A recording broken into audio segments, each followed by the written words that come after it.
Assalamualaikum warahmatullahi wabarakatuh. Perkenalkan, nama saya Mahathir, mahasiswa Pendidikan Ekonomi semester 6 dengan NIM 055. Nah, pada saat ini di video ini saya akan mempresentasikan tentang negara berkembang dan negara maju. Nah, di sini dalam video ini saya mengangkat mengapa negara maju jumlah penduduknya tidak sebanyak negara berkembang.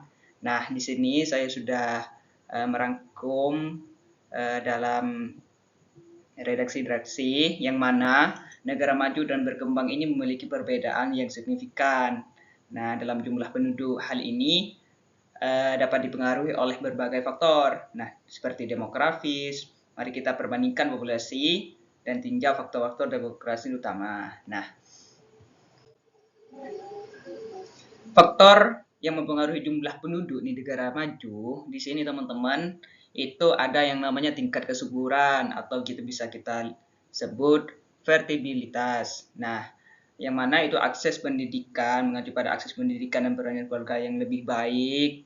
Nah, contohnya seperti itu, dan juga peran wanita dalam tenaga kerja dan penundaan usia perkawinan. Nah, dan juga di sini ada kebijakan pemerintah yang mempengaruhi tingkat kelahiran. Jadi, untuk di negara maju itu seperti yang saya sebutkan tadi, itulah mengapa negara maju itu populasinya sedikit. Nah, terus ada tingkat kematian atau bisa kita sebut mortalitas, yang mana akses ke layanan kesehatan itu berkualitas tinggi di sana. Terus yang senantiasa dan nutrisi yang lebih baik dibandingkan negara yang berkembang, dan terus juga ada infrastruktur kesehatan yang canggih. Nah, di sini juga ada yang migrasi, teman-teman. Pola migrasi dari negara berkembangan ke negara maju, kebijakan migrasi yang selektif, dan dampak migrasi pada pertumbuhan penduduk negara maju. Nah, itu sekilas dari apa yang sudah saya rangkum pada faktor-faktor yang mempengaruhi jumlah penduduk di negara maju.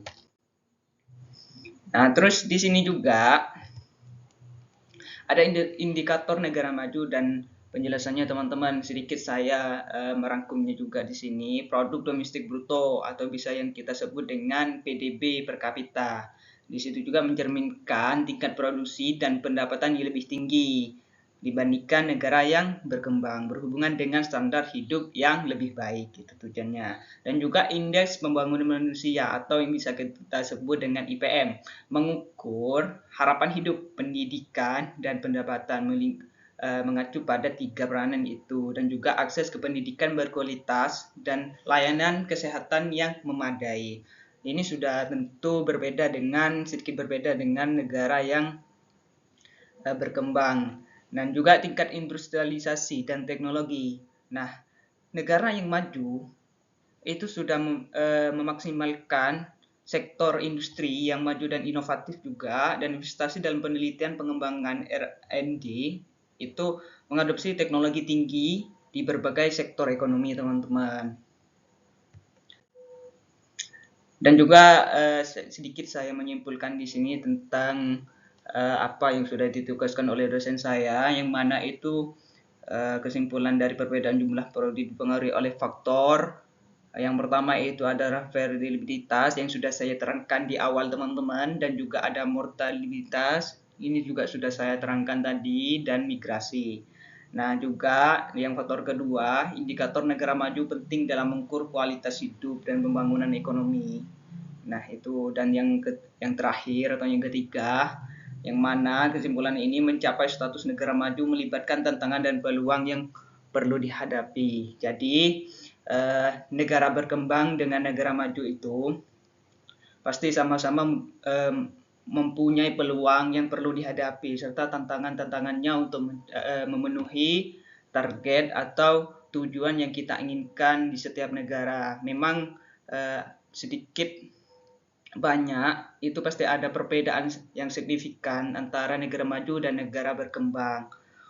Seperti negara Indonesia ini masuk dalam kategori negara berkembang.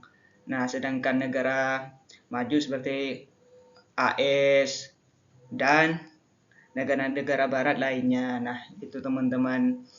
Mungkin cukup yang dapat saya sampaikan pada video kali ini. Saya ucapkan terima kasih dan semoga video ini dapat mengedukasi dan memberikan pengetahuan baru untuk teman-teman yang menonton video ini.